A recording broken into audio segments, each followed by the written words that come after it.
Assalamu alaikum and good afternoon, everyone. Can you hear me? Yes, sir. Okay. So thank you. We are starting our today's class on microwave engineering. So Amra already briefed you about the topics that we are going to cover in microwave engineering courses. And today, therefore, without further delay, I am jumping into chapter 1. So আমরা chapter 1 থেকে 8 পুরোপুরি পড়বো বলেছিলাম এবং সাথে আমরা অ্যান্টেনাস and propagation থেকেও কিছু পড়বো। আর এর বাইরে আমরা কিছু প্রজেক্ট ওয়ার্ক বা পেপার ওয়ার্ক করব। সো এগুলো আমরা অলরেডি জানি। এখন আমরা হচ্ছে চ্যাপ্টার 1 শুরু করি। আর কি পড়বো সেটা আমরা যেতে যেতেই শুরু করব। সো চ্যাপ্টার 1 যদি আমরা দেখি, চ্যাপ্টারের টাইটেল হচ্ছে ইলেক্ট্রোম্যাগনেটিক থিওরি। তো ইলেকট্রোম্যাগনেটিক থিওরির এই অংশে আমরা যতটুকু পড়বো, বেসিক্যালি এর কিছু অংশ হচ্ছে আমাদের হচ্ছে অলরেডি জানা আছে। তো আমরা যদি একটু দেখি, প্রথমে হচ্ছে will be introduced with why we need to study microwave engineering separately. Like আমাদের হচ্ছে মাইক্রোওয়েভ ইঞ্জিনিয়ারিং আমাদের কেন আলাদাভাবে পড়তে হবে। সো এখানে আমরা যদি দেখি, the field of radio frequency and microwave engineering generally covers the behavior of alternating current signal. That means আমরা যে এসি সার্কিট পড়ে এসেছি, সেরকম মাইক্রোওয়েভ একটি alternate current signal ranges from 100 megahertz, that means 10 to the power 6 hertz, to 1000 gigahertz, that means 10 to the power 9 hertz. So RF frequencies range from, আমরা RF ফ্রিকোয়েন্সিকে আমরা very high frequency রেঞ্জে বা ultra high frequency রেঞ্জে UHF এ ভাগ করতে পারি। তেমনি মাইক্রোওয়েভকে আমরা টাইপিক্যালি 3 থেকে 300 গিগাহার্টজ পর্যন্ত বলছি। তো 3 গিগাহার্টজ থেকে 300 গিগাহার্টজ পর্যন্ত আমরা মাইক্রোওয়েভ বলছি। সো এই 3 গিগাহার্টজ এর করেসপন্ডিং যদি আমরা ওয়েভলেন্থ বের করি, তাহলে হবে আলোর বেগকে f দিয়ে ভাগ করি। If we divide the speed of light with the frequency of 3 gigahertz, we are getting 10 centimeter to, when we use by 300 gigahertz, we are getting 1 millimeter. So you can see that the wavelength is only 10 centimeter to 1 millimeter respectively. So signal with wavelength on the order of millimeters are often referred to as millimeter wave. So মাইক্রোওয়েভের কিছু অংশকে আমরা millimetre ওয়েভও বলতে পারি। অনেকেই বলবে যে আমরা millimetre ওয়েভে কাজ করি। তার মানে সে 30 gigahertz, around 30 gigahertz or above সে কাজ করছে। অনেকে হয়তো 20 থেকে 30 এর মধ্যেও এটা মিলিমিটার ওয়েভ বলে। মানে সেন্টিমিটারের নিচে, যে লাইক 9.9 সেন্টিমিটার, এটা তো 9 মিলিমিটার। তো আমরা বলা হয় যে মিলিমিটার ওয়েভে কাজ করছে। আবার যখন গিগাহার্টজের উপরে যায় তখন টেরাহার্টজ ফ্রিকোয়েন্সি। সো এখন টেরাহার্টজ বা মিলিমিটার ওয়েভ এই এরিয়ায় রিসার্চ বা অন্যান্য কিছু এখন অনেক বেশি হয়। So because of the high frequencies or short wavelengths, standard circuit theory often cannot be used directly to solve microwave network problem. In a sense that a standard circuit theory approximation or a special case, the broader theory, এটা আমি already বলেছি যে এই Maxwell's ইকুয়েশনের ক্ষেত্রে আমরা যদি এই ব্রডার থিওরি অ্যাপ্লাই করি, লাইক ওয়েভলেন্থ অনেক যখন বেশি হবে, তখন এই ম্যাক্সওয়েল ইকুয়েশনটাই সিম্পলিফাই হয়ে আমাদের এই কারশফ ভোল্টেজ ল বা এগুলোতে চলে আসবে। সো আমরা এখানে দেখতে পারি যে microwave component often act as a distributed element. Like তুমি একটা ফিল্টার ডিজাইন করলা এত এল এবং এত সি দিয়ে। এখন মাইক্রোওয়েভের যে এই লাইনটার জন্য একটু বেশি হইলে, ধরো তুমি একটা এল আর একটা সি লাগে তুমি একটা ফিল্টার ডিজাইন করলা, যেটা এক্সপেক্ট করতেছো এত গিগাহার্টজ দিয়ে করবে। এখন তোমার এই যে এই পাশের একটু তার বেশি লাগালা, তখন দেখা যাবে যে ইন্ডাক্টর আগে যা তো হেনরি ছিল এখন তার চেয়ে একটু বেশি হয়ে গেছে। সুতরাং এটার কাট অফ ফ্রিকোয়েন্সি চেঞ্জ হয়ে যাবে। এটা যদি আরেকটু লম্বা দেয় আরেকজন, আর ইন্ডাক্টর আবার চেঞ্জ হয়ে গেল। সো দেখা যাচ্ছে যে ডিস্ট্রিবিউটেড এলিমেন্ট, যে প্রতি অল্প জায়গার জন্য এটাও একটা ইন্ডাক্টর, মানে একটু বাড়া মানে একটু ইন্ডাক্টর বাড়া, একটু বাড়া মানে একটু ইন্ডাক্টর বাড়া, প্রতি ওয়েভলেন্থে ইন্ডাক্টর আমাদের বেড়ে যাচ্ছে। সো এই ক্ষেত্রে আমাদের ওই যে ডিস্ট্রিবিউটেড এলিমেন্টস নিয়ে কাজ করা যাবে, মানে মানে লাম্পড এলিমেন্ট নিয়ে কাজ করা যাবে না, আমাকে দেখে ডিস্ট্রিবিউটেড এলিমেন্ট হিসেবে কাজ করতে হবে। So where the phase of the voltage and current changes significantly over the physical extent of the device because the device dimension are on the order of the electrical wavelength. তো আমরা যে ছোট ছোট device ব্যবহার করি, এই ছোট ছোট, সেগুলোতে এরকম এত মিলিমিটার বা এত মিলিমিটারই হয়। সো এটা যেহেতু ওয়েভলেন্থের প্রায় সমান, সেই জন্য আমাদেরকে এই নরমাল ডিভাইস থিওরি ইউজ করা যাবে না। এই এটার জন্য স্পেশাল কনসেপ্ট মানে ডিস্ট্রিবিউটেড কনফিগারেশন ব্যবহার করতে হবে। এখন সেজন্য আমরা কি ব্যবহার করতে পারি? আমাদের ওই কারশফ ভোল্টেজ ল না ব্যবহার করে ম্যাক্সওয়েলস ইকুয়েশন ব্যবহার করতে হবে। আর এই ম্যাক্সওয়েল ইকুয়েশন যখন আমরা বড় ক্ষেত্রে ব্যবহার করব, ফ্রিকোয়েন্সি যদি অনেক কম হয়, তখন এটা সিম্পলিফাইড হয়ে আমাদের হচ্ছে নরমাল ইসে চলে আসবে। এখানে আমরা দেখতে পাচ্ছি ওয়েভলেন্থের একটা রিজিয়ন, মানে ডিস্ট্রিবিউশন, যেখানে দেখা যাচ্ছে মাইক্রোওয়েভ আমাদের এই রিজিয়নটাকে বলতেছি, যে আমাদের কত ছিল, যে এখানে 3 × 10⁻, এত হার্টজ থেকে 3 × 10⁻11। সো অথবা আমাদের হচ্ছে এটা কত হচ্ছে, যদি 300 × 10⁹ মানে 300 গিগাহার্টজ। আর এদিকে যদি আমরা বলি যে 0.3 × 10⁹, তাহলে 0.3 গিগাহার্টজ থেকে 300 গিগাহার্টজ পর্যন্ত আমাদেরকে মাইক্রোওয়েভ বলা হচ্ছে। এর বাইরে যেমন হচ্ছে আমাদের long wave, am, short wave বা ভেরি হাই ফ্রিকোয়েন্সি, আর এর উপরে ফার ফিল্ড, ইনফ্রারেড বা ভিজিবল লাইটের দিকে আমরা চলে যাচ্ছে। সো আমাদের মেইন কনসেন্ট্রেশন হবে এই অংশটা, যেখানে আমাদের ওয়েভলেন্থ হচ্ছে 1 মিটার থেকে 1 মিলিমিটার বা 1 না 10 মিলিমিটার পর্যন্ত।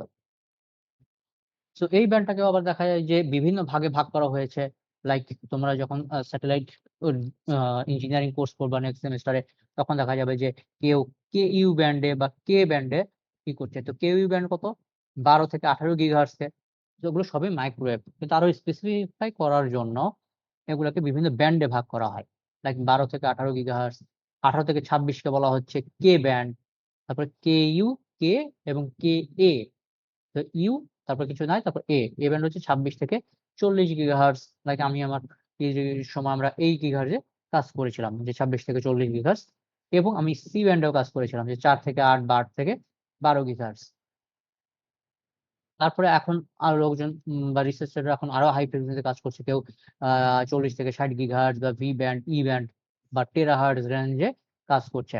সো এগুলোর ক্ষেত্রে হয়তো ডাব্লিউ ব্যান্ড ব্যান্ড কম ইউজ করা হয়। অনেকে টেরাহার্টজ বা এক সংক্ষেপে টেরাহার্টজ বলে। আর কেইউকে এগুলো ইউজ করা হয়। সো আমরা দেখলাম যে এই এল ব্যান্ড বা এস ব্যান্ড এগুলো কি? এল ব্যান্ড হচ্ছে 1 থেকে 2 গিগাহার্টজ, এস ব্যান্ড হচ্ছে 2 থেকে 4 গিগাহার্টজ। আর এর আগে আছে ultra high frequency, VH, very high frequency এবং হাই ফ্রিকোয়েন্সি, এবং তার আগে আছে মিডিয়াম ফ্রিকোয়েন্সি। ওকে। সো এদিকে আমরা একটু দেখতে পারি যে জিপিএস এর ক্ষেত্রে কত ফ্রিকোয়েন্সি ব্যবহার করা হচ্ছে? Something megahertz. এখন এখানে যদি একটা সামথিং মেগাহার্টজ, এখানে আমরা যদি পয়েন্ট দিয়ে দেই, তো বেসিক্যালি এটাও কিন্তু 1.5 গিগাহার্টজ। এই যে আমরা যদি দেখি, এখানে হচ্ছে 1.575 গিগাহার্টজ বা 1.22। তো 1.2 থেকে 1.575 গিগাহার্টজ। আমরা যে মোবাইল টাওয়ার গুলা বা আগে মোবাইল ব্যবহার করতাম, ঠিক আছে, যে আমাদের আগে যে মোবাইল গুলো ছিল, আগে মানে কি ওই 4G এর আগে বা আমাদের 3G তে এখনো আছে, সেটা হচ্ছে আমাদের এই রেঞ্জের ইউরোপিয়ান জিএসএম ব্যান্ড, যে 880 থেকে 915 হচ্ছে আপলিঙ্ক, আর ডাউনলিঙ্ক হচ্ছে 925 থেকে 960। তো মোবাইল কোম্পানিগুলো যেমন এই 880 থেকে 925, সেখানে একটু একটু করে ভাগ করে দেয়। রবি একে একটা ফ্রিকোয়েন্সি রেঞ্জ দেয় 880 থেকে 890 থেকে 900 পর্যন্ত দেয়। আরেক মোবাইল কোম্পানিকে 990 থেকে, এভাবে লাইসেন্স বিক্রি করে এখান থেকে কি করে। মাইক্রোওয়েভ ওভেনের ক্ষেত্রে 2.45 গিগাহার্টজ ব্যবহার করা হয়। আর এর বাইরে আমাদের ইউএস আইএসএম ব্যান্ড একটা আছে 902 থেকে 928। আর হচ্ছে 4 গিগাহার্টজ, যেমন আমরা হচ্ছে ওয়াইফাই রাউটারের ক্ষেত্রে কত গিগাহার্টজ ব্যবহার করা হয়? 2.4 গিগাহার্টজ। তো 2.4 গিগাহার্টজ অথবা এখন 5.8 গিগাহার্টজও ব্যবহার করা হয়। সো আর হচ্ছে ইউডব্লিউ ব্যান্ড, এটা কি আল্ট্রা ওয়াইড ব্যান্ড রেডিও। এটা হচ্ছে 3.1 থেকে 10.6 গিগাহার্টজ। 3.1 থেকে 10.6 গিগাহার্টজ। সো এটা হচ্ছে আমাদের আল্ট্রা ওয়াইড ব্যান্ড রেডিও। তাহলে আমাদের এখানে কিছু কমন আইটেম আমাদেরকে শিখতে হবে। লাইক আমাদের UWB ব্যান্ড হচ্ছে 3 থেকে বা 3.1 থেকে 10.6 গিগাহার্টজ। তারপরে এই যে ISM ব্যান্ড 2.4 গিগাহার্টজ এর খালি জায়গা আছে। খালি মানে লাইসেন্স ফ্রি, বা লাইসেন্স ফ্রি না, মানে এই অংশটুকু একটা ওপেন, যে কেউ ব্যবহার করতে পারে। সো তুমি একটা যেকোনো ডিভাইস করবে যেটা 2.4 গিগাহার্টজ বা ওয়াইফাই রাউটার 2.4 গিগাহার্টজ কমিউনিকেট করবে। So you can design that one. তোমার লাইসেন্স নিতে হবে না। তো সবাই যেহেতু লাইসেন্স ফ্রি ব্যবহার করছে, সুতরাং অন্যদের কাছ থেকে তোমার ইন্টারফারেন্স আসতে পারে। সুতরাং তোমার ওই সার্কেল বা ডিকোডিংটা ওইভাবে করতে হবে, যাতে you are not receiving other signal, because এখানে সবার রাউটারেই সিগন্যাল 2.4 গিগাহার্টজ ট্রান্সমিট হচ্ছে। তুমি যে রাউটারের সাথে লগ ইন করে কানেক্টেড থাকতেছো, তুমি শুধু সেই রাউটার থেকে রিসিভ করতে পারতেছো, বাকিগুলো কিন্তু তুমি অ্যাক্সেস পাচ্ছ না।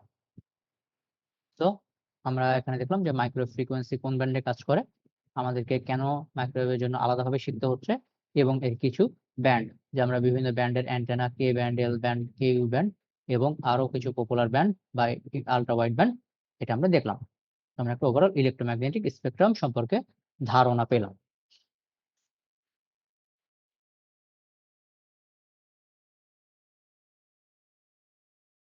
ওকে, নাও অ্যাপ্লিকেশনস অফ মাইক্রোওয়েভ ইঞ্জিনিয়ারিং। আমরা কি কি ক্ষেত্রে মাইক্রোওয়েভ ইঞ্জিনিয়ারিং এর ব্যবহার করতে হতে পারে? লাইক আমরা আমরা ধরা যাক আমরা একটা অ্যান্টেনা গেইন, আমাদের অ্যান্টেনা গেইনটা কিসের উপর নির্ভর করে? Electric size of the antenna. আমরা যখন অ্যান্টেনা অংশটুকু পড়বো তখন আমরা এটা দেখব। So electric size of the অ্যান্টেনার জন্য অ্যান্টেনা গেইন নির্ভর করে। সুতরাং আমরা হাই ফ্রিকোয়েন্সি যদি ব্যবহার করি, তাহলে অ্যান্টেনা গেইন আমরা কমে যাবে। যেহেতু ফ্রিকোয়েন্সি হাই, অ্যান্টেনার সাইজ ছোট, গেইন কম। সেক্ষেত্রে আমাদের অ্যান্টেনা কিভাবে করতে পারি, যে আমাদের হচ্ছে আ অ্যারে গঠন করে আমরা অ্যান্টেনার গেইনটা বাড়াতে পারি। তো এই ধরনের স্ট্র্যাটেজির কাজে আ মাইক্রোওয়েভ ইঞ্জিনিয়ারিং যে আমরা কোর্সটা পড়ছি, সেটা আমরা ব্যবহার করতে পারি। আমাদের ব্যান্ডউইথ বাড়ানোর জন্য, লাইক আমরা যদি ৯১৫ মেগাহার্টজ থেকে ৯২০ মেগাহার্টজ পর্যন্ত লাইসেন্স পেলাম। লাইক এই কম ফ্রিকোয়েন্সি রেঞ্জে একটা লাইসেন্স পেলাম। এটা আমি ৫ টা কোম্পানিকে ভাগ করে দিলাম। তো সবাই খুব ছোট, ছোট পেল। আবার আমি যদি এখন ৯১৫ গিগাহার্টজ থেকে ৯২০ গিগাহার্টজ, তার মানে মাঝখানে কত থাকলো? মাঝখানে থাকলো 5 গিগাহার্টজ। আগে কত ছিল? মাঝখানে ব্যান্ডউইথ ছিল 5 মেগাহার্টজ। 5 মেগাহার্টজ খুব ন্যারো, আমরা ৫ জনকে ভাগ করে দিচ্ছিলাম। এখন আমরা 5 গিগাহার্টজ ৫ জনকে ভাগ করে দিব। সবাই ১ গিগাহার্টজ করে পাবে। আগে পাচ্ছিল 1 মেগাহার্টজ করে, ব্যান্ডউইথ খুবই কম, অনেক কম সাবস্ক্রাইবারকে দিতে পারছিল বা কম ডাটা ট্রান্সমিট করতে পারছিল প্যারালালি। আর এখন যখন ব্যান্ডউইথ বেড়ে 5 গিগাহার্টজ হলো, অনেক, মানে এটা স্কেলে আরকি 10 টাইম বা 1000 টাইমস হবে। সো এখন ব্যান্ডউইথ অনেক বেশি। সুতরাং আমরা মাইক্রোওয়েভ ফ্রিকোয়েন্সি ব্যান্ডে 1% ইন, যেমন এই মেগাহার্টজ রেঞ্জে ১ মেগাহার্টজ যেরকম রেশিও অনুসারে পড়তেছে, পার্সেন্টে প্রকাশ করতে পারি। তেমনি গিগাহার্টজ রেঞ্জেও 1% যদি 1 গিগাহার্টজ পড়ে, তাহলে দেখা যাচ্ছে পার্সেন্টেজ ব্যান্ডউইথ হিসেবে একই। লাইক ৬ মেগাহার্টজ এর জন্য, এই ৬০০ মেগাহার্টজ এর জন্য 6 মেগাহার্টজ।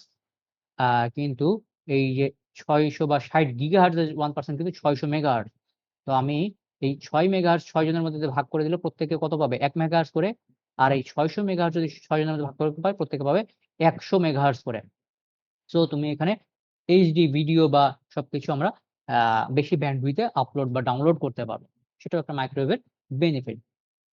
তারপর মাইক্রোওয়েভ আ আ এই এ ই energy travels line of sight and are not bent by the ionospheric as they are lower frequency signal. তো আমরা যখন স্যাটেলাইটের সাথে কমিউনিকেশন করি, তখন কি হয়? এই যে এইচএফ, আ যারা ইসে আছো, দেখা যাচ্ছে যে এইচএফ হাই ফ্রিকোয়েন্সি রেডিও, দেখা যাচ্ছে যে আয়োনোস্ফিয়ার এ গিয়ে রিফ্লেক্টেড হয়ে আবার এদিকে ব্যাক করে। তো যার ফলে তুমি দেখা গেল বাংলাদেশ থেকে এইচএফ ট্রান্সমিট করলে এই আয়োনোস্ফিয়ার করে আবার ভারতে রিসিভ হতে পারে। রেঞ্জ অনেক বেশি হয়। এবং এট দ্যা সেম টাইম এটা কিন্তু এই স্যাটেলাইট, মানে স্যাটেলাইটের সাথে কানেকশন এ ব্যবহার করা ডিফিকাল্ট হচ্ছে। কিন্তু মাইক্রোওয়েভের ক্ষেত্রে কি হবে? মাইক্রোওয়েভের ক্ষেত্রে দেখা যাচ্ছে এটা এই আয়োনোস্ফিয়ার দিয়ে, আয়োনোস্ফিয়ার দিয়ে রিফ্লেকশন হবে না। সুতরাং সে স্যাটেলাইটের সাথে সরাসরি কমিউনিকেট করতে পারে। সো আমরা এই স্যাটেলাইট বা টেরেস্ট্রিয়াল সার্ভিসের জন্য মাইক্রোওয়েভ বেটার ব্যবহার করতে পারি। তো কোথায় গেল? এই যে satellite and terrestrial communication link is very high capacities, therefore possible. Then আছে আমাদের হচ্ছে effective reflection area or radar cross section of a radar targeting is usually proportional to the target's electrical size. This fact coupled with the frequency characteristics of the antenna gain and generally makes micro frequencies preferred for radar system. ধরা যাক radar কিভাবে কাজ করে, তুমি একটা high frequency transmit করো, তুমি যদি একটা বড় ফ্রিকোয়েন্সি ট্রান্সমিট করো তো দেখা যাবে এখানে একটা ছোট ড্রোন এই ফ্রিকোয়েন্সি থেকে রিফ্লেক্ট হওয়ার চেয়ে এখান থেকে যদি আমি এখন একটা মাইক্রোওয়েভ ট্রান্সমিট করি হাই ফ্রিকোয়েন্সি, তখন দেখা যাচ্ছে এটা রিফ্লেক্ট হয়ে বেশি ভালো ইমেজ গঠন করতে পারবে। সো এটা যদি মানে এখন এটা যদি খুব বড় ওয়েভলেন্থ হয় আর এটা যদি খুব ছোট অবজেক্ট হয় তাহলে দেখা যাবে যে ডিটেক্টই করতে পারছে না। সো মাইক্রোওয়েভ এই ক্ষেত্রেও একটা প্রিফারেন্স, যেটা যেহেতু ওয়েভলেন্থ কম সুতরাং আমরা এক্ষেত্রে ব্যবহার করতে পারি। দেন আমাদের কি আছে? আমরা দেখছি যে এখানে communication system, wireless security, radar বা মেডিকেল সিস্টেম, এই যে medical system, remote sensing, wireless security system, radar system, communication system সব ক্ষেত্রেই আমাদের মাইক্রোওয়েভ ব্যবহার করা হচ্ছে। So anyone, anywhere, at any time. So RF microwave communication system are pervasive, especially today when wireless connectivity promises to provide voice and data access to anyone, anywhere, and at any time. So আমরা ঘরের মধ্যে বা যখন যেখান থেকে আমরা এই মাইক্রোওয়েভের মাধ্যমে আমরা কমিউনিকেশন করতে পারছি। Then modern wireless telephony is based on the concept of cellular frequency reuse concept. তাও এটাও এখনো পুরাতন হয়ে গেছে। এখন আরো আমাদের 4G বা 5G আসছে। তারপর হচ্ছে আমাদের এই 2G বা 3G বা 4G কমিউনিকেশন সিস্টেমে আমরা হচ্ছে বা GSM, CDMA বা PCS বা PHS এসব ক্ষেত্রে আমরা মাইক্রোওয়েভ ব্যবহার করেছি। যেটা আমাদের স্যাটেলাইট সিস্টেমের ক্ষেত্রেও আমাদের মাইক্রোওয়েভ ব্যবহার করা হচ্ছে। Satellite system also depend on RF and microwave technology, and satellites have been deployed to provide cellular video and data communication. Satellite মাধ্যমে আমরা cellular video বা data communication পাচ্ছি, and two large satellite constellation are Iridium and Global Star were deployed in late 90s to provide worldwide telephony service. এখন এটা হলো 1990 সালে ছিল। তারপরে এখন আমাদের জিপিএস সিস্টেম চালু হয়ে গেছে, ডিরেক্ট ব্রডকাস্ট স্যাটেলাইটও চালু হয়ে গেছে। ডিরেক্ট ব্রডকাস্ট স্যাটেলাইট কিরকম জিনিস? লাইক আমরা এখন এই যে আকাশ টিভি দেখি, তো দেখা যাচ্ছে স্যাটেলাইট আমরা বিভিন্ন কান্ট্রি বিভিন্ন পারপাসে পাঠাচ্ছে। কেউ হচ্ছে তার সিকিউরিটি রক্ষার জন্য, কেউ হচ্ছে বাণিজ্যিক উদ্দেশ্যে লাইক টিভি সম্প্রচার করছে, কেউ হচ্ছে জিপিএস লাইন সম্প্রচার করছে। সুতরাং এক এক পারপাসে ব্যবহার করছে। সো জিপিএস এর জন্য এখন আমরা স্যাটেলাইট বেশি ব্যবহার করছি সবাই। তেমনি টিভির জন্য ডিরেক্ট টু হোম টিভির জন্য, মোবাইল কমিউনিকেশনের ক্ষেত্রে আমরা যেটা রিমোট এরিয়া লাইক আ আ মিশন এরিয়া মরুভূমির মধ্যে, তো এখানে তো আর কেউ টাওয়ার বসায় রাখে নাই। তো মোবাইলে টাওয়ার বসায় না রাখলে তুমি কিভাবে কমিউনিকেট করবা? সো একটা ওয়ে হচ্ছে HF propagation, high frequency. HF এর ক্ষেত্রে আমরা কি বললাম? এটা যে এই আয়োনোস্ফিয়ার এ রিফ্লেক্ট হয়ে লাইক এটা মরুভূমি। এখানে কোন টাওয়ার নাই। তো আয়োনোস্ফিয়ার এ রিফ্লেক্ট হয়ে এই পাশে একটা রিসিভারে রিসিভ হতে পারে অনেক দূরে। সো এটা একটা হতে পারে। আর দ্বিতীয়ত হচ্ছে এখান থেকে স্যাটেলাইটের মাধ্যমে এই স্যাটেলাইটের সাথে কানেক্টেড হলাম, স্যাটেলাইট থেকে আবার সিগন্যাল রিসিভ হলো। সো এই ধরনের ক্ষেত্রে আমরা এই ফ্রিকোয়েন্সি আমরা ব্যবহার করছি। তারপর আছে radar system applications in military. So radar military বা কমার্শিয়াল অ্যান্ড সায়েন্টিফিক সব ফিল্ডে এটা ব্যবহার করা হয় এবং radar is used to detecting and locating air, ground or sea going targets as well as missile guidance and fire control. So and commercial ক্ষেত্রে radar technology হচ্ছে এয়ার ট্রাফিক আমাদের বিমানবন্দরগুলোতে ব্যবহার করা হয়। তারপর হচ্ছে মোশন ডিটেক্টর বা ডোর ওপেনস ও সিকিউরিটি অ্যালার্মের ক্ষেত্রে ব্যবহার করা হয়। ভেহিকল কলিশন অ্যাভয়েডেন্স লাইক আমাদের এখন সব ভেহিকল বা এই যে টেসলা গাড়ি বা যেকোনো সময় যে অটোমোটিভ ড্রাইভিং ভেহিকল সবগুলোতেই কি রাডার টেকনোলজি ব্যবহার করা হয়। সে মানে অনেকগুলো টেকনোলজি ব্যবহার করা হয়। এখানে ক্যামেরা আছে, তেমনি রাডার টেকনোলজিও আছে। তেমনি আমাদের হচ্ছে এই ইনফ্রারেড বা সোনার এই ধরনের সবকিছুই একত্রে কম্বাইন করে ব্যবহার করা হয়। তো সেখানে এই ভেহিকল কোলিশন অ্যাভয়েডেন্স এর মধ্যেও রাডার টেকনোলজি ব্যবহার করা হয়। ডিসট্যান্স মেজারমেন্ট এর জন্য এটা ব্যবহার করা হয়। ওয়েদার প্রেডিকশন বা বিভিন্ন ক্ষেত্রে বিভিন্নটাই ব্যবহার করা হয়। So microwave radiometry which is passive sensing of microwave energy emitted by an object is used for remote sensing of the atmosphere and the earth as well as medical diagnostic and imaging for security applications. So আমরা microwave medical imaging বা security applications এর জন্য ব্যবহার করি। So আমরা এই use of microwave সম্পর্কে জানলাম যে applications of microwave engineering antenna বা আমাদের হচ্ছে হাই ফ্রিকোয়েন্সিতে আমরা হাই ব্যান্ডউইথ পেতে পারি। সুতরাং আমরা আ আ থ্রুপুট মানে অনেক বেশি ডাটা ট্রান্সমিট করতে পারি। স্যাটেলাইট কমিউনিকেশনের ক্ষেত্রে আমাদেরকে মাইক্রোওয়েভ লাগছে কারণ এইচএফ ক্ষেত্রে আয়নোস্ফিয়ারে রিফ্লেক্ট হয়। তেমনি রাডারের জন্য মাইক্রোওয়েভে যেহেতু ওয়েভলেন্থ শর্ট সেহেতু আমরা অনেক ছোট অবজেক্ট ডিটেক্ট করার জন্য রাডারে ব্যবহার করছি।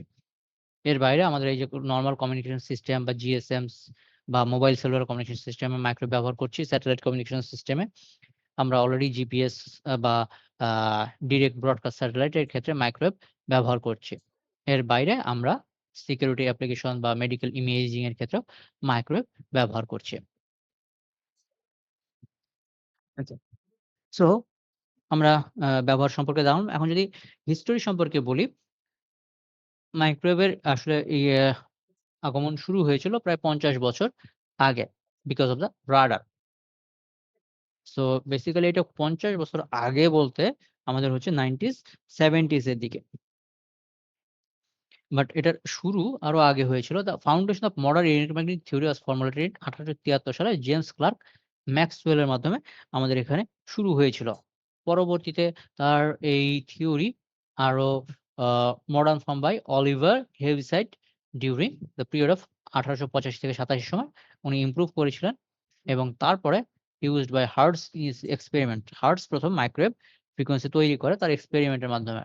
সো এই যে এখানে তার ছবি দেখা যায় যে বেশ কিছু কম্পোনেন্ট দিয়ে উনি মাইক্রোওয়েভ তৈরি করেছিলেন। ইলেক্ট্রোম্যাগনেটিক এক্সপেরিমেন্টের জন্য সে এই কম্পোনেন্ট গুলা ব্যবহার করেছিলেন। সো মাইক্রোওয়েভের হিস্টোরি হচ্ছে কোয়াইট ওল্ড। সো আমরা বললাম যে আমরা মাইক্রোওয়েভ শুরু করেছিলাম ম্যাক্সওয়েলস এর ইকুয়েশন দিয়ে, তারপরে আরো পরিবর্তন হয়ে হার্টজ এর মাধ্যমে এক্সপেরিমেন্টাল এসছে। সুতরাং ম্যাক্সওয়েল ইকুয়েশনটা কি? আমরা আমাদের ইলেক্ট্রোম্যাগনেটিক কোর্সে ম্যাক্সওয়েলস ইকুয়েশনটা পড়েছি। সুতরাং আমাদের ওখান থেকে কিছু মনে থাকার কথা। লাইক ম্যাক্সওয়েলস ইকুয়েশন হচ্ছে electric and magnetic phenomena at the macroscopic level. Electric and magnetic phenomena at the macroscopic level are described by Maxwell's equation published in 1873. So the work is summarized in the state of electromagnetic sense.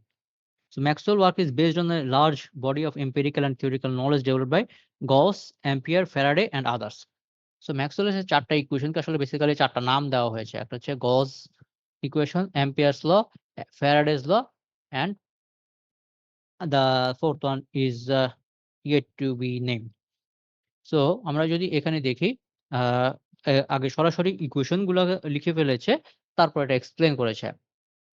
So fundamental concepts, this chapter will outline the fundamental concept of electromagnetic theory that will require in this book. So Maxwell equation will be presented and boundary conditions and the effect of dielectric and magnetic material will be discussed. So প্রথমে Maxwell's equation সম্পর্কে বলা হবে। এখন Maxwell equation বলল electric ফিল্ডের সম্পর্কে property নিয়ে বলল। এখন এই ইলেকট্রিক ফিল্ড আসলো এসে এটা ধরা যাক ইয়ার। এখানে পড়ে একটা মিডিয়াম, একটা কাঠের মধ্যে পড়ল উড। সো এখানে একটা বাউন্ডারি হলো এয়ার থেকে উড়ে এসে পড়ছে। সো এই বাউন্ডারিতে এই ইলেক্ট্রোম্যাগনেটিক ওয়েভটা কিভাবে রিঅ্যাক্ট করবে সেটা জানতে হবে। তো এই ধরনের কন্ডিশন গুলাকে আমরা বলতেছি বাউন্ডারি ভ্যালু প্রবলেম। সো আমরা নরমাল ম্যাক্সওয়েল ইকুয়েশন জানবো। ফ্রি স্পেসে ওয়েভ যে ট্রাভেল করতেছে সেটা জানলাম। কিন্তু বিভিন্ন বাউন্ডারিতে বলে এখানে একটা মেটাল থাকতে পারে। তো মেটাল থাকলে এই বাউন্ডারিতে সে কি হবে? সেটাও আমরা জানবো। তো আমরা এই ধরনের বাউন্ডারি ভ্যালু প্রবলেম গুলা পড়ব। So the advantage of um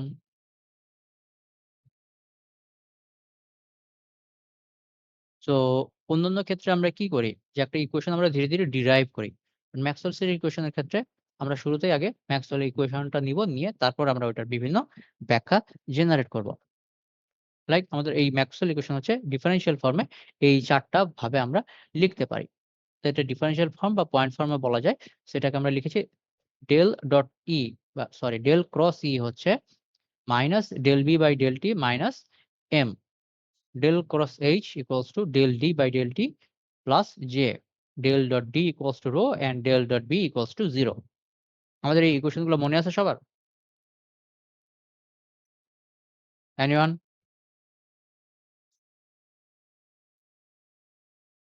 কারো কি ইকুয়েশন মনে আছে? কে না বলবে? স্যার, আহসান, তাওহিদ। মনে নেই স্যার। আমার মায়ের কথা কি স্পষ্ট শোনা যাচ্ছে সবাই? জি স্যার। ওকে। আম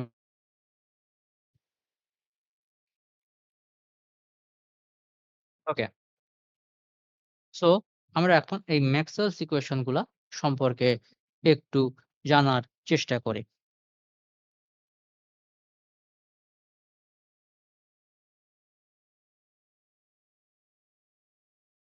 ওকে, আমরা তার আগে একটু রোল কল করে নেই।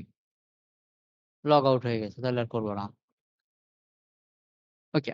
সো ম্যাক্সওয়েলস ইকুয়েশন গুলা আমাদের ওই আগের ৪ টা ইকুয়েশনই এখানে লেখা আছে। সো দেখি আমরা ওই যে ম্যাক্সওয়েল ইকুয়েশন সম্পর্কে কিভাবে ব্যাখ্যা দেয়। সো এইখানে ১ম ইকুয়েশন কি আছে? ডেল ডট ডি সমান রো বলেছে। সো এখন এই ডেল ডট, ডট মানে কি? এখানে ডট বলতে বুঝাচ্ছে গ্রেডিয়েন্ট, ডাইভারজেন্স আর কার্ল, তাই না?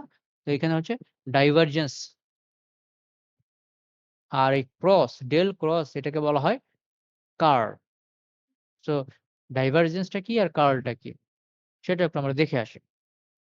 সো ডাইভারজেন্স অপারেটর, এটা হচ্ছে একটা ডিফারেনশিয়াল অপারেটর। এটাকে করছে একটা upside down triangle, also known as del operator. So এই যে ডট প্রোডাক্ট দিয়ে আমরা কি বুঝাইতে যাচ্ছি? Divergence of a point is a measure of a vector flow out of the surface surrounding that point. ধরা যাক তোমার একটা ফুটবল আছে। এই ফুটবলের গা দিয়ে চারিদিকে হচ্ছে আ ভেক্টর ফ্লো যেটা বের হয়ে যাচ্ছে সেটা মেজার করা হচ্ছে গ্রেডিয়েন্ট। এখন ধরা যাক ফুটবলের একদম সেন্টারে তুমি একটা চার্জ লিখে দিলা। Positive charge. আমরা কি জানি? পজিটিভ চার্জ থেকে ইলেকট্রিক ফিল্ড লাইন কি বাইরের দিকে বেরিয়ে যায়। আর নেগেটিভ ফিল্ড লাইনস ভিতরের দিকে আসে। এটা আমরা এসএসসি তে পড়েছি। তো আমরা যদি সেন্টারে একটা পজিটিভ চার্জ, এই যে এখানে যে পজিটিভ চার্জ রাখা আছে P, এটা যদি থাকে তাহলে কি হবে? এটা থেকে চার্জ সব বাইরের দিকে বেরোতে থাকবে। তাহলে আমি যদি এইখানে একটা সারফেস মানে ফুটবলের মতো সারফেস করি যার সেন্টারে একটা পজিটিভ চার্জ আছে, তাহলে কি হবে? এই সারফেস থেকে চার্জ বেরিয়ে যাচ্ছে। তাহলে আমরা কি পাবো সেক্ষেত্রে? যে এই যে দেখো, একটা আমাদের যখন একটা পজিটিভ চার্জ থাকে তখন হচ্ছে চার্জ বেরিয়ে যাচ্ছে। তো চার্জ যদি বেরিয়ে যায় তাহলে আমরা কি পাবো? এইখানে বলে যাচ্ছে যে ডি হচ্ছে ইলেকট্রিক ফিল্ড ইনটেনসিটি আর বি হচ্ছে ম্যাগনেটিক ফিল্ড ইনটেনসিটি।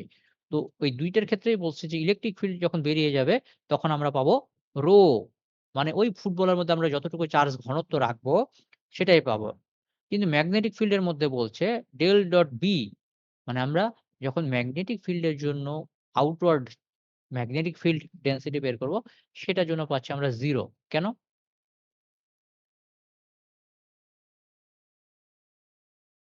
রিজন হচ্ছে ধরা যাক একটা আমরা পজিটিভ চার্জ আমরা এখানে রেখে দিয়েছি। এটা আমাদের হচ্ছে positive charge.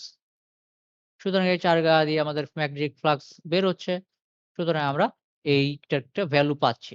So del dot something, আমরা ডেল ডট ডি আমরা একটা ভ্যালু পাচ্ছি। সেই ভ্যালুটা হচ্ছে এইটার মধ্যে যত চার্জ রাখবো, চার্জ ঘনত্ব যত রো। কিন্তু আমরা ধরলাম একটা, এটা হচ্ছে ম্যাগনেটিক চার্জ বা এটা হচ্ছে একটা নর্থ পোল। এটা কি? ধরলাম এখানে একটা নর্থ পোল আছে। তো আমরা কি জানি? নর্থ পোল থেকে ফিল্ড লাইন বাইরে বেরোবে। সো বাইরে বের হইল। কিন্তু এটা তো একটা, এইটা ইকুয়াল টু কত বললাম? এই যে বাইরে বের হইলো। সো ডেল ডট বি দিয়ে এই আউটওয়ার্ড ফ্লাক্সটা আমরা বের করে ফেললাম। যে এই ম্যাগনেটিক ফিল্ড, এটা ম্যাগনেটের জন্য, এটা হচ্ছে আমরা যদি ধরি এটা একটা magnet north and south. So এখান থেকে আমাদের আউটওয়ার্ড ফিল্ড কত হচ্ছে সেটা আমরা পাবো।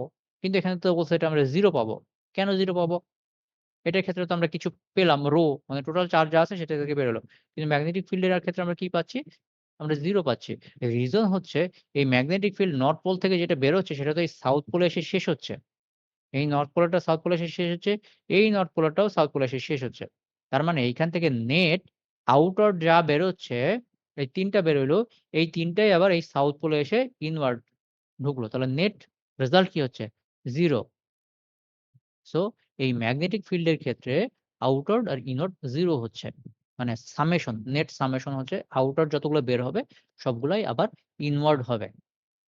এবং এই যে নর্থ পোল এবং সাউথ পোল সবসময় একত্রেই থাকতে হবে। আমি এক জায়গায় একটা আলাদা নর্থ পোল এইভাবে রাখতে পারব না। এই যে এখানে একটা নর্থ পোল আমি আলাদা একত্রে একটা নর্থ পোল রেখেছি, এখানে সাউথ পোল নাই, এরকম হতে পারছে না। ঠিক আছে? সো আমরা এই ইসের ম্যাক্সওয়েলস এর ইকুয়েশনের ১ম টা বা ডাইভারজেন্স দিয়ে যে ২ টা সেটা দেখলাম। সো আমরা যদি এখানে দেখি যে এইখানে কি হচ্ছে টোটাল ইনওয়ার্ড সবগুলো ইনওয়ার্ড আসে, তাহলে এই imaginary surface vector field B. So আমরা এখানে কি পেলাম যে ইনওয়ার্ড কিছু আসতেছে। এটার ক্ষেত্রে কি আউটওয়ার্ড কিছু যাচ্ছে। তাহলে এইখানে আমরা কি বলব? ১ম টার ক্ষেত্রে যেহেতু আউটওয়ার্ড যাচ্ছে, সেহেতু এটাকে যদি আমরা পজিটিভ ধরি, এটার ক্ষেত্রে যদি আমরা পজিটিভ ধরি, পরবর্তীতে ইনওয়ার্ড ভিতরের দিকে আসতেছে, সেক্ষেত্রে এটাকে আমাদেরকে নেগেটিভ ধরতে হবে। এখন এইটার ক্ষেত্রে কি হচ্ছে? 3rd পিকচার এখন আমরা যেটা মনিটরে দেখছি, সেটার ক্ষেত্রে আমরা কি বলতে পারি? এটার ক্ষেত্রে ডাইভারজেন্স কি হবে? এইটার ক্ষেত্রে যে পরিমাণে এই পাশ থেকে ঢুকতেছে, সেই একই পরিমাণ এই পাশ থেকে বেরিয়ে যাচ্ছে। সো নেট আউটওয়ার্ড কি হচ্ছে? আমাদের ডাইভারজেন্স কিন্তু আল্টিমেটলি 0 ই হচ্ছে। আবার এইটার ক্ষেত্রে কি হচ্ছে? যে এইটার মধ্যে আমাদের ঘুরতেছে। কোন কি আউটওয়ার্ড বাইরে কিছু যাচ্ছে? যাচ্ছে না। তাহলে এইটার ক্ষেত্রেও ডাইভারজেন্স কি হবে? 0 হবে। তাহলে আমাদের ডাইভারজেন্স যদি 0 হয় তাহলে কি হয়? আমরা ২ টা জিনিস বলতে পারি। যে, যে পরিমাণ আসতেছে সেই পরিমাণই বের হয়ে যাচ্ছে 0 হচ্ছে। আর অথবা এইটার মধ্যেই ঘুরতেছে, কোন কিছু বাইরে যাচ্ছে না। 0 হয়ে যাচ্ছে। অন্যান্য ক্ষেত্রে কি হবে? যদি আমাদের বেশি পরিমাণ বেরোয়, এরকম যদি বেরিয়ে যায় তাহলে এটা পজিটিভ হবে। আর এটার ক্ষেত্রে আসতেছে সবগুলো এগুলো নেগেটিভ হবে। তাহলে পজিটিভ, নেগেটিভ আর 0। 0 ২ র ক্ষেত্রে হতে পারে। একটা হচ্ছে যে পরিমাণ আসতেছে সেই পরিমাণই বের হয়ে যাচ্ছে। আর দ্বিতীয় কেস হচ্ছে এরকম যদি রোটেশনাল হয়। তাহলে রোটেশনাল হইলে আমরা 0 পাচ্ছি। যে পরিমাণ আসে সে পরিমাণ বের হয়ে গেলেও 0 পাচ্ছি। আর হচ্ছে আমাদের যদি ইনওয়ার্ড বা আউটওয়ার্ড থাকে, এই যে টোটাল ইনওয়ার্ড থাকলে নেগেটিভ আর এরকম আউটওয়ার্ড থাকলে পজিটিভ। সুতরাং আমরা এটা পেলাম। এখন এইটার ক্ষেত্রে কি হবে? অ্যানিয়ন এটার ক্ষেত্রে যে কোনটার স্ট্রেংথ কত সেটা একটু দিয়ে দেওয়া হয়েছে। যে মোটাটা একটু বেশি স্ট্রেংথ এর সেক্ষেত্রে পজিটিভ হবে। তো আমাদের এদিকে হচ্ছে এইটাও বের হচ্ছে, এই বাম পাশেরটাও বের হচ্ছে, নিচেরটাও বের হচ্ছে। তো আল্টিমেটলি আর মাত্র একটা নিচের দিকে আছে। সো এইখানে কি হবে? Strong electric field, water flowing in the surface. Tangential to the surface, there is no flow into or out S point.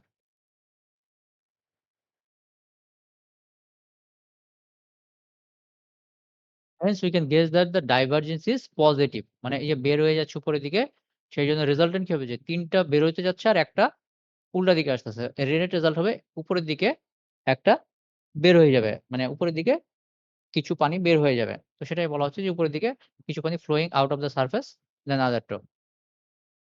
So আমরা এভাবে এটা পজিটিভই করতে পারি। এখন ডাইভারজেন্স কে আমরা ম্যাথ কিভাবে করতে পারি?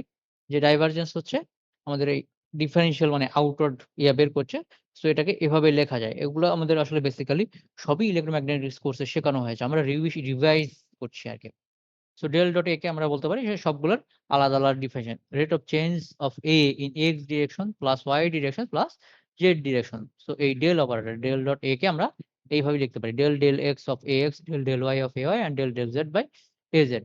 The symbol del del x is a partial derivative symbol, rate of change of x during the shift. So divergence mathematical example হিসেবে কি দিয়েছে? যেমন এখানে একটা ইলেকট্রিক ফিল্ড আছে। নেগেটিভ মানে -1 পয়েন্টে এখন হচ্ছে তাহলে আমরা কি বলতে পারি? আ ভেক্টর ইলেকট্রিক ফিল্ড দেওয়া আছে।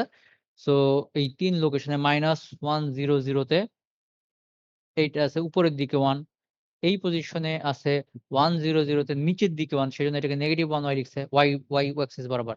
আর এই পজিশনে আছে 0 1 0 তে উপরের দিকে একটু মোটা আছে না? মানে ৩ গুণ মোটা সেজন্য এটাকে 3y লিখেছে। আর এই 0 -1 0 তে 1y উপরের দিকে আছে। তাহলে রেজাল্টেন্ট কি হবে?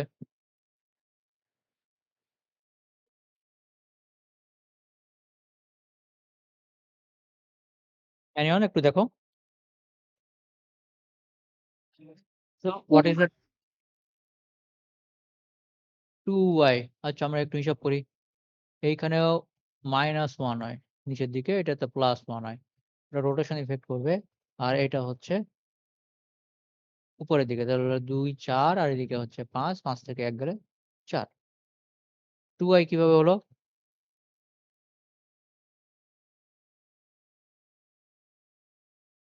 সো এই যে del x of e, তাহলে এখানে ex, ey আর ez কে করেসপন্ডিং ই দিয়ে ভাগ দিল। সো ইলেকট্রিক ফিল্ড আর এই দুইটার মাঝখানে পজিশনের ডিসট্যান্স কত বের করলো? এইটা আমরা হচ্ছে আমাদের এখন বুঝাইতে গেলে কি হবে? আমরা যে অঙ্ক করব যখন ডাইভারজেন্স এর তখন আবার আমরা ডিটেইলে দেখব। আমাদের মেইন উদ্দেশ্য হচ্ছে এই যে ডাইভারজেন্স শিখলাম, এরপর আমরা কার্ল শিখব। কার্ল শিখে আমাদের ম্যাক্সওয়েলস ইকুয়েশন গুলা ব্যাখ্যা করব। এখন আমরা যদি কার্ল এ যাই, কার্ল এর ক্ষেত্রে দেখলাম যে এটা হচ্ছে একটা cross operator. Curl operator is in the third and fourth Maxwell equation এ ব্যবহার করা হয়। It's exactly meaning the del symbol of an x is next to it. So এটা কি বলছে? The curl is a measure of the rotation. এটা সবাই মনে রাখো। Measure of the rotation of a vector field. So আগের ক্ষেত্রে আমরা কি দেখেছি? যে যেমন ধরা যাক এই যে নেট আউটওয়ার্ড, লাইক এটার ক্ষেত্রে কি হচ্ছে? কোন কিছু আউটওয়ার্ড এ বেরোচ্ছে না। তাহলে এটার ক্ষেত্রে আমরা কি বলছি? এটা হলো 0 হবে। কারণ আউটওয়ার্ড এ কিছু তো বেরোচ্ছে না। আর এই কার্ল এর ক্ষেত্রে যদি এরকম রোটেশন তৈরি হয় তাহলে তার কিছু আমরা ভ্যালু পাবো। সো এটা হচ্ছে measures the rotation of the vector field. To understand this, we will again use the analogy flowing the water present in a vector field. So আমরা যদি এখন if the field is rotating at point D, if the curl is 0 or not. So আমাদের একটা ধরো বালতির মধ্যে আমরা একটা এভাবে ঘুটা দিলাম। তাহলে কি হবে? পানিগুলো সব ঘোরা শুরু করবে না? যদি আমরা এইভাবে রোটেশন করিয়ে আ ঘুরাই আরকি, তাহলে পানিটা ঘোরা শুরু করবে। সো এই ধরনের একটা সিচুয়েশন অ্যারাইজ হবে, যেটা যদি পানি একটা ক্লকওয়াইজ ঘুরে তাহলে আমরা কারোকে পজিটিভ ধরলে, অ্যান্টি ক্লকওয়াইজ ঘুরলে আমরা কারোকে নেগেটিভ ধরবো। সো কোন কিছু কিন্তু বেরোচ্ছে না। So to determine if the field is rotating, image a water wheel at the point D. If the vector field is representing water flow, would rotate the water wheel, then the curl is not 0. So যদি কোন কিছু ঘুরে তাহলে তার curl 0 না। If something is rotating, then the curl is not 0. So আমরা vector field এর ক্ষেত্রে দেখি এই যে একটা পাখা আছে। এখন পাখাটায় যদি তুমি এভাবে পুশ করতে থাকো তাহলে এই পাখাটা কি ঘুরবে? Roll number 13। স্যার, এই যে ছবিটা দেখতে পাচ্ছ, এখানে যদি সবগুলো বল সঠিকভাবে প্রয়োগ করা তাহলে কি পাখাটা ঘুরবে নাকি স্থির থাকবে? স্যার স্থির থাকবে স্যার। কেন? তুমি এখানে নিচের দিকে ধাক্কা দিচ্ছ, এই পাশে উপরের দিকে ধাক্কা দিচ্ছ। আর এই পাশে বামের দিকে, এই পাশে ডানের দিকে উপরে। তাহলে তুমি চিন্তা করো এখানে যে ধাক্কাগুলো হচ্ছে তাহলে কি হবে? আমার মনে হয় এটা ঘুরবে। ক্লকওয়াইজ ঘুরবে। এটাও এখানেও লেখা আছে। যে আমি যদি এইভাবে এইটা এদিকে মানে এইদিকে ধাক্কা দিচ্ছে, এটা এদিকে ধাক্কা দিচ্ছে, এটা এদিকে ধাক্কা দিচ্ছে, আর এটা নিচের দিকে ধাক্কা দিচ্ছে। তার মানে এটা এভাবে ক্লকওয়াইজ এভাবে ঘুরতে থাকবে। সো এটা জি স্যার। ক্লকওয়াইজ যদি ঘুরতে থাকবে তাহলে আমরা এটাকে যদি আমরা ধরি যে curl vector field would have a curl at point D. সেখানে একটা কার্ল থাকবে। ক্লকওয়াইজ যদি পজিটিভ হয়, অ্যান্টি ক্লকওয়াইজ নেগেটিভ হবে। তারপরে আমরা আরো কিছু দেখি। যেমন এই যে এইখানে, এই ছবিটা দ্বারা কি বোঝাচ্ছে? এখানে কি কোন দিকে ধাক্কা দিচ্ছে? এই ক্রসগুলো হচ্ছে ভিতর দিকে, মানে আমি মনিটরের মধ্যে ধাক্কা দিচ্ছি। আর এই ছোট ডট গুলা হচ্ছে বাইরের দিকে, মানে মনিটর থেকে বাইরের দিকে ধাক্কা দেওয়া হচ্ছে সারফেসের। সো এই ক্ষেত্রে কি এটা ঘুরবে? এই ক্ষেত্রে এটা ঘুরবে না। কারণ একটা পাখা হচ্ছে ফ্ল্যাট আছে। এখন যদি তুমি এই ফ্যানটাকে যদি তুমি এই ৩ টা পাখাকেই এভাবে ক্লকওয়াইজ ঘুরাও, এটা একরকম হইলো। আর তুমি যদি এখন ফ্যানের ৪ টা পাখার একটা ফ্যান, তুমি ডান পাশে ২ টা পাখাকে নিচে টানতেছো, আর বাম পাশে ২ টার পাখাকে উপরে ঠেলতেছো। তাহলে কি ফ্যানটা ঘুরবে? না, ফ্যান ঘুরবে না।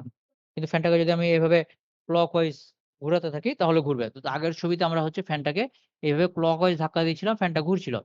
কিন্তু এবার আমি এই যে ডান পাশের ক্রস ২ টা মানে হচ্ছে ডানে আর নিচে ক্রস ২ টা মানে হচ্ছে ভিতরে ঠেলা দিচ্ছে, মানে উপরের দিকে ঠেলা দিচ্ছে। আর বাম পাশের ডট ২ টা মানে হচ্ছে আ বাইরের দিকে টানতেছে।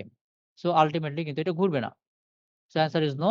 সুতরাং এই ক্ষেত্রে কি হবে যে vector can cause the wheel to rotate when the wheel is in xy plane. So z direction এ আমাদের কোনো হবে না। So the z component of the curve আমাদের একটা কম্পোনেন্ট অফ দ্য কার্ভ 0 হবে। তারপর দেখো আরো একটা ডায়াগ্রাম আছে। এখানে কি হবে? এইখানে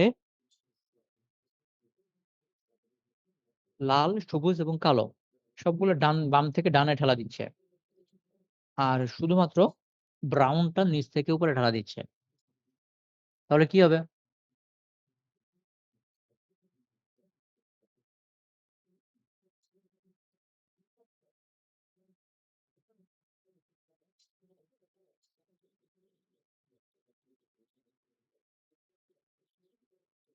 তো এই ২ টা সবগুলো এদিকে ঠেলা দিচ্ছে। তাহলে এখানে the red vector of figure 4 plus y direction. তো এই যে ধাক্কা দিল তাতেও এটা ঘুরবে না। এইদিকে ধাক্কা দিচ্ছে, এটা এই ফাঁকে তাক দিচ্ছে। আমরা ২ পাখা যদি ২ হাত দিয়ে সামনের দিকেই ঠেলি, তাহলে তো ঘোরার কোনো সম্ভাবনা নাই। সুতরাং এই গ্রিন আর ব্লাক এরাও একে অপরকে ঘুরাবে না। নাও এই যে ব্রাউন এর সাথে ব্লাক এই ২ টাই হচ্ছে একে বামে ঘুরাইতে চাইবে।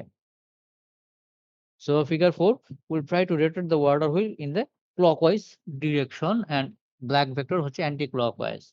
So there is a green vector and a black vector. So green R black একে অপরকে আমরা যদি সমান থাকে তাহলে আমাদের কনসিডার করে দিতে পারি। No rotation. However, the brown vector will rotate the water wheel in counterclockwise direction. So এই ব্রাউন হুইলটা এটাকে counterclockwise direction এ ঘুরাতে পারবে। So hence, the net effect of all vectors of figure 4 is counterclockwise rotation. তো ultimately কি হবে এখানে?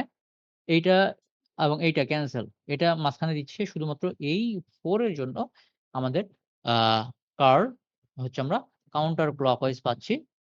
আর সুতরাং এই যে counter clockwise rotation the result of this curve, সুতরাং আমরা এটা কার্ভ আমরা 1 হিসেবে ব্যবহার করতে পারি। So in general, a vector field XYZ have resulting a curve is also a vector. So আমাদের এই কার্ভ যে ভেক্টর করা হচ্ছে সেটাও একটা ভেক্টর। কেন? এই যে আমাদের বলতে হচ্ছে যে এটা ক্লকওয়াইজ না অ্যান্টি ক্লকওয়াইজ।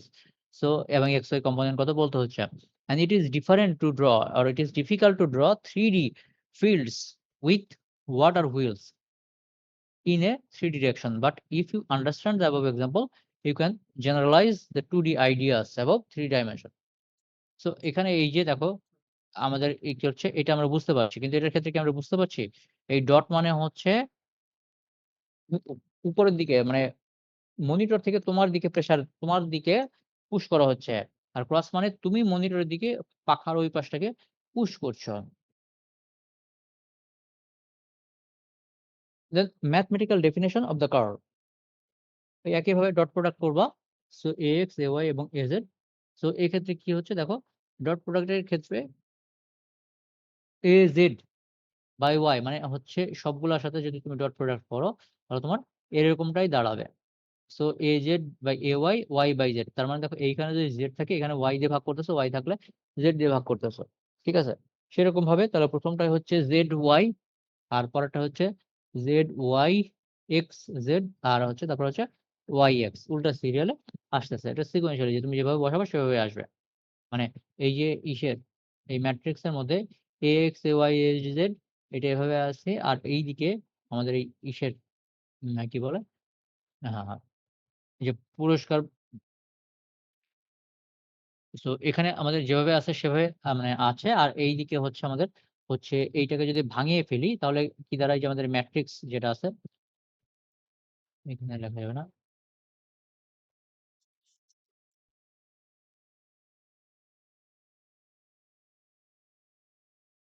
তো আমাদের ম্যাট্রিক্স যে ফরম্যাট আছে এখানে কি আছে কিনা দেখে নেই।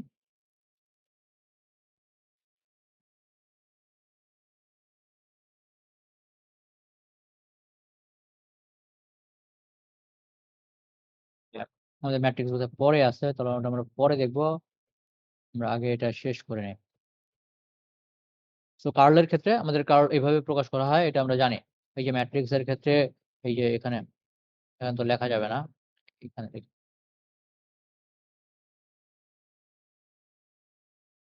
তো আমাদের এখানে del x, del y, del z, তারপর হচ্ছে ax, ay, az, আর তারপর হচ্ছে এখানে আমাদের হচ্ছে ax, ay, az। তো এরপর যখন প্রথমে এইটা নিচ্ছি তখন এইটা মাইনাস এইটা হচ্ছে এইটা মাইনাস এইটা হচ্ছে, তারপর যখন এইটা নিচ্ছি তখন হচ্ছে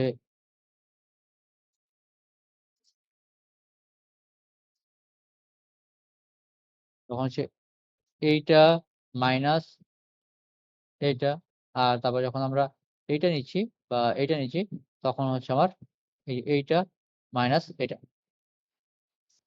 সো এভাবে আমাদের এই ক্রস প্রোডাক্টের যে ইয়েটা আছে এটা ওখানে সাজানো ছিল। যে AZ Y Y মানে AZ AY AY AZ উল্টাটা। তেমনি XZ ZX তারপর হচ্ছে YZ XY। তো এভাবে করে আমরা কার্ভ বের করতে পারি। সো হাউ মাচ, তাহলে আমরা ওভারঅল যদি আমরা A ভেক্টরের কার্ল বের করি তাহলে বেসিক্যালি সেটা কি মিন করবে? যে how much does the water wheel in XZ plane spin into X। Then পরেরটা আছে হচ্ছে how much an water wheel will spin into Y plus spin into Z। তার মানে কি দেখলাম? যে আমাদের এই ইয়েটা সবগুলাই হচ্ছে অ্যা সবগুলার সাম। সো এটা টোটাল রোটেশন কত হচ্ছে? এটা হচ্ছে আমাদের টোটাল কার্লের ইকুয়েশনে পাবো। সো আমরা যদি আবার এখন বইতে ফেরত আসি তাহলে আমরা কি দেখছি?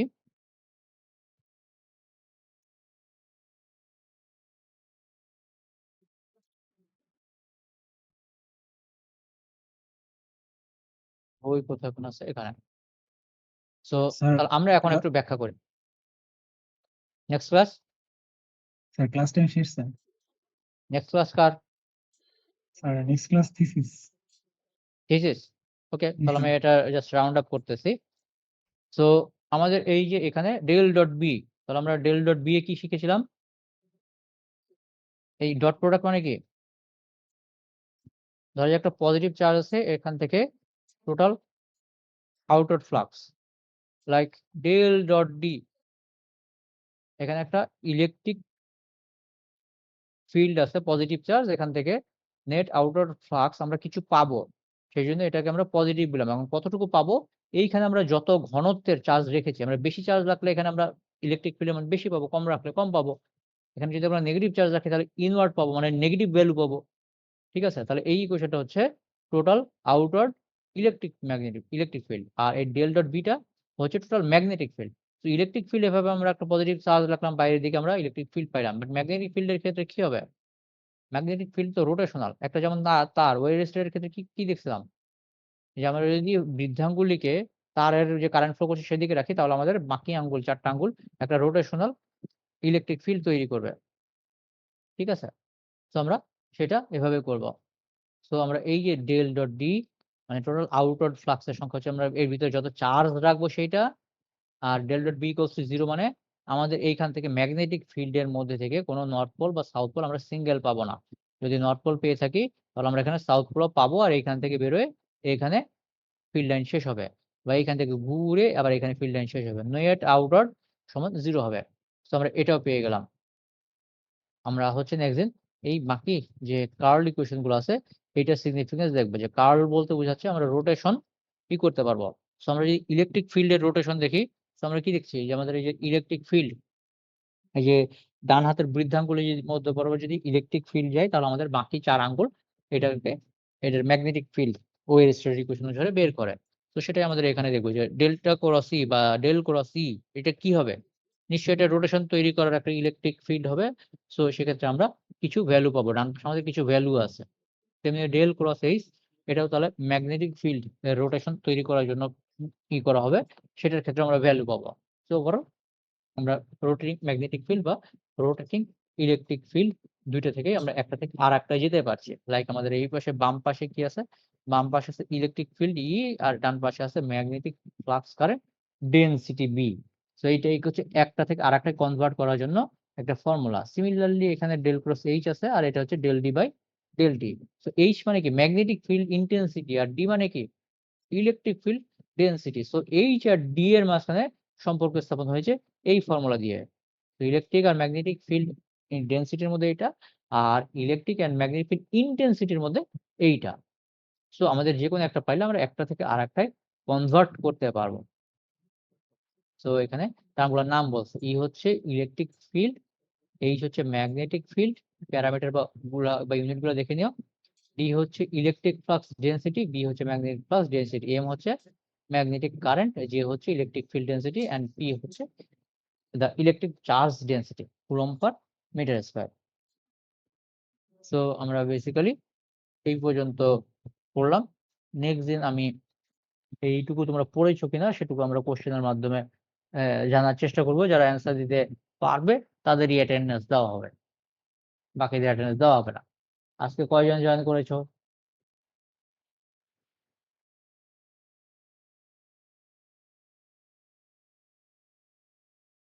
এখন পর্যন্ত 34 জন। তোমরা স্টুডেন্ট কয়জন?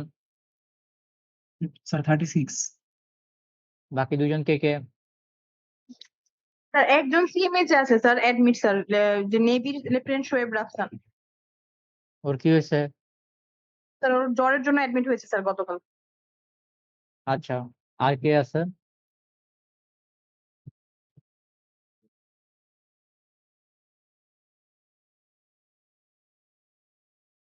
সো তোমরা হচ্ছে একজন আরো অ্যাবসেন্ট থাকতেছে নাকি লগ আউট হয়ে গেছে?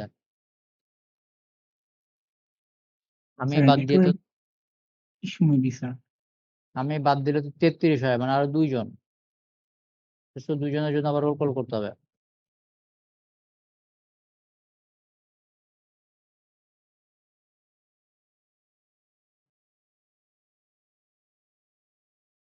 রোল কল করতেছি,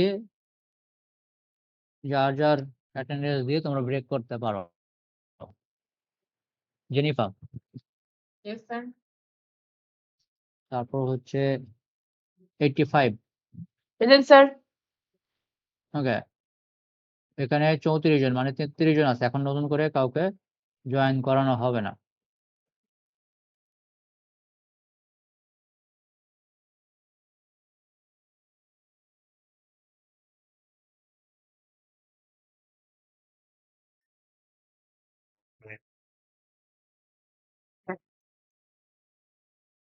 রিংস কোথায়?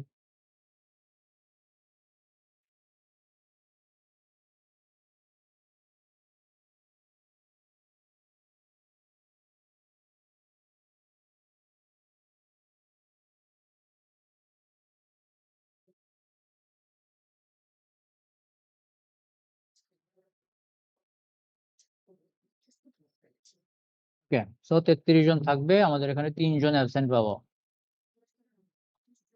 So 85, present sir. 9, 6, Yes, 9, sir.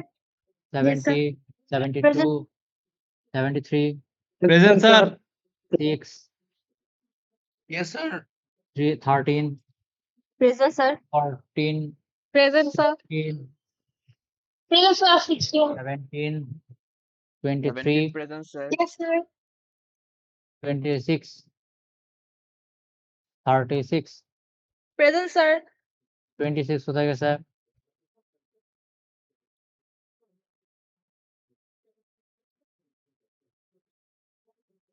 তারপর হচ্ছে 37, Present, sir. 41, 42, Present, sir. 45, sir. Yes, sir. 46, Yes, sir. 50, Yes, sir. তারপরে হচ্ছে 50 পরে কি আছে? Sir 60। 60, yes sir. 66, Present, sir. 72, Present, sir. 75, 81, 83, 83 present, sir. 81 absent, 81 present. 75, Yes, sir. 72, Present, sir. 66 Present, sir. তোমরা এতক্ষণ present দিলে না কেন? 72 আর 75 তারপর হচ্ছে 93 Present, sir. 96 Present, sir. 135 Present, sir. 138 138 আর হচ্ছে কেবল 2 জন অ্যাবসেন্ট হলো, আরো একজন অ্যাবসেন্ট আছে, শোয়েব রাফসান সিএমএস, তাই তো? ওকে, তারপর সাইদ হোসেন, Sir, Yes, জান্নাতুল ফেরদৌস সেতু, Imran Hossain. Imran Hossain, 160 present, sir. Imran 160 Sir, present, sir. আর 140 140 Yes, sir. কোথায়? ওকে, তো 3 জন অ্যাবসেন্ট মিলেছে। Sir, 138 present, sir. Sir, 143 present, sir. 143 তে প্রেজেন্ট দিয়েছি। তো 139 কি আসো? 138 Sir, yes, আর sir. হচ্ছে Sir, কে? 138. Sir. নাহিনুন নবী। Sir, yes, sir. তাহলে এখন বলো আরেকজন অ্যাবসেন্ট কে? 36 এর মধ্যে অনলাইনে তোমরা এখন আসো, ওয়েটিং রুম এনেবল করা আছে, নতুন কেউ ঢুকে নাই বা কেউ যাইতে গেলে সে তারটা আবার অ্যাবসেন্ট হবে। এখন 33, একজন লিভ করেছে। এখন বের করে দাও কে অ্যাবসেন্ট। শোয়েব রাফসান সিএমএইচ আর এদিকে হচ্ছে জান্নাতুল ইসরা।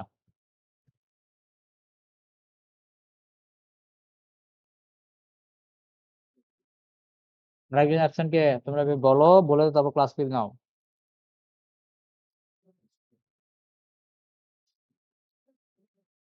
ক্লিয়ার?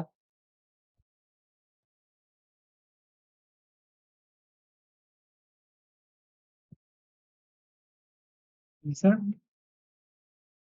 আমি অ্যাবসেন্ট 2 জন পেয়েছি, অ্যাবসেন্ট 3 জন হওয়ার কথা, আরেকজন কি absent? Yes, sir. This is a participant.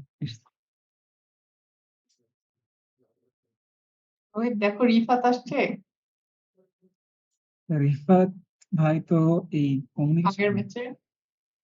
আমি তো কমিউনিকেশন না।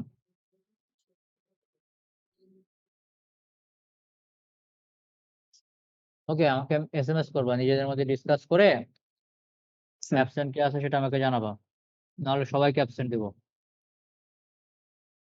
ওকে, thank you for your sir. attention. I'm ending my today's class here. Thank you. আসসালামু আলাইকুম।